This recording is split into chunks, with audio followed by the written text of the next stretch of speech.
Thank you again for all your comments. I was particularly taken by the comment of Chrism7969. As an atheist, Chrism says, I don't really much care about this. However, and we're talking about can children of same-sex couples be baptized into the church and the controversy on Mount Athos, the holy mountain in Greece.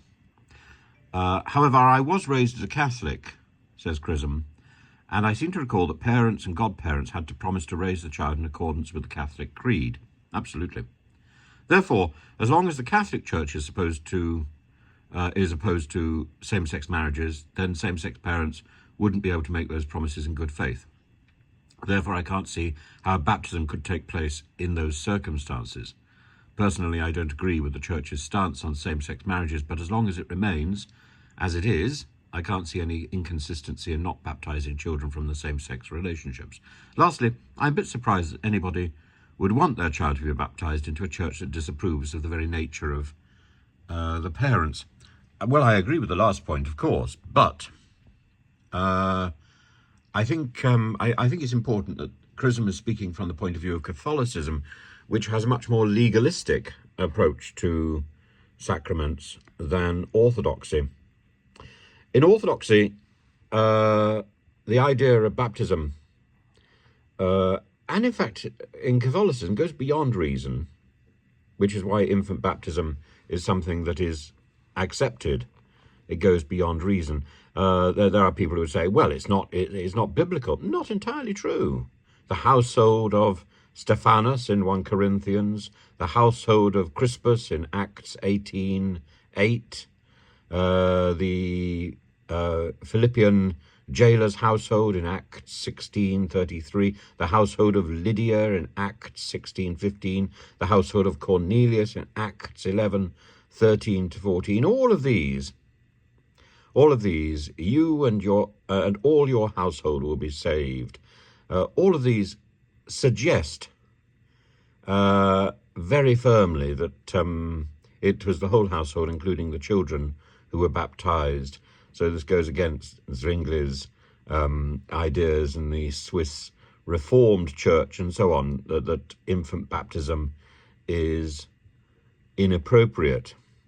You know, when you start looking at the text, St. Polycarp describes himself as having been a devoted Christian for 86 years, which indicates a childhood baptism. Pliny speaks of amazement that children belong to the Christian cult in just the same as adults do.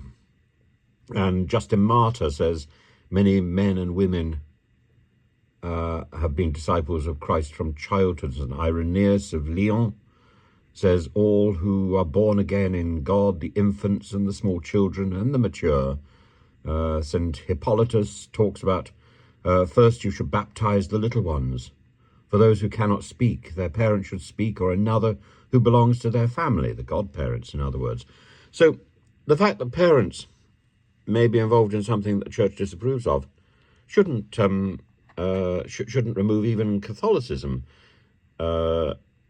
babies from the option of baptism, particularly if godparents are standing in for those parents and are perhaps more upstanding in the eyes of the Church than those parents. But I don't think there's another issue which comes to mind and is particularly emphasized by Orthodoxy, and it's about communion. And one's got to remember, in the Orthodox Church, baptism involves communion, and communion is seen in Orthodoxy as medicine. And why would we deny medicine to somebody who is sick? And therefore, taking a censorious attitude to those that the Church disapproves of, to those the Church considers to be sick, is to deny them the advantage of medicine. And one of the stories that the Orthodox Church puts out in favor of this idea of the Church as a hospital is the story of the Good Samaritan. The Good Samaritan comes along the road, sees somebody being beaten up. The priests walk on the other side.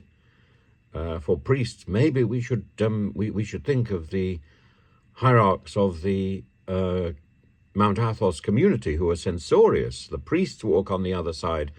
But the Good Samaritan picks the poor man up, takes him on his own donkey to a nearby inn and pays for him to be looked after, cared for. Now, the nearby inn is understood in Orthodoxy to be the church, and communion is understood to be the medicine. And even a small amount of medicine will be efficacious. Children at their baptism and chrismation are given medicine in two forms.